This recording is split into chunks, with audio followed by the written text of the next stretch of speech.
تقبل منا إنك أنت السميع العليم وتب علينا إنك أنت التواب الرحيم ربنا اغفر لنا ولإخواننا الذين سبقونا بالإيمان ولا تجعل في قلوبنا غلا للذين آمنوا ربنا إنك رؤوف رحيم اللهم إنك عفو كريم تحب العفو فاعف عنا ربنا لا تزغ قلوبنا بعد إذ هديتنا وهب لنا من لدنك رحمة إنك أنت الوهاب رب العالمين বাইতুর Rahman central মসজিদে জুমার নামাজ আদায় করার পর রব্বুল আলামিন তোমার কাছে আমরা বিশেষ একটি উদ্দেশ্যে হাত তুলেছি।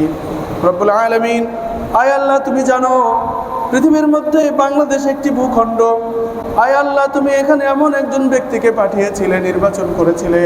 আয় আল্লাহ, তার মাধ্যমে এই দেশের অভাবী জনগণ, আয় আল্লাহ, নিষ্পেষিত নির্যাতিত মানুষকে, অনাহারী অভুক্ত মানুষকে খাদ্যের ব্যবস্থা করেছিলেন। রব্বুল আলামিন সারা দেশের সমস্ত মানুষ যাকে ভালোবেসেছিল, আয় আল্লাহ, অত্র অঞ্চলের কৃতি সন্তান, আয় আল্লাহ, মরহুম শহীদ প্রেসিডেন্ট জিয়াউর রহমান সাহেব অত্র এলাকার সহ সারা বাংলাদেশের সমস্ত মানুষের অন্তরের মধ্যে ভালোবাসার জায়গায় স্থান করে নিয়ে এসেছে। রব্বুল আলামিন, তিনি ঠিক এমনি দিনে এই পৃথিবী থেকে, আয় আল্লাহ, অত্যন্ত মাজলুম অবস্থায় দুনিয়া থেকে জীবন শেষ করেছেন।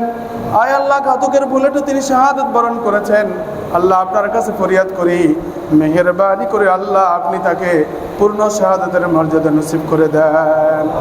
আয় আল্লাহ, আপনি তাকে শহীদের মর্যাদা নসিব করে দেন। আয় আল্লাহ, যাকে শহীদ হিসাবে আপনি কবুল করবেন, আয় আল্লাহ, জান্নাতে তাকে খাবার দেওয়া হয়, ফুল খাওয়ানো হয়। আল্লাহ, জান্নাতে তাকে সমস্ত মর্যাদা দেওয়া হয়।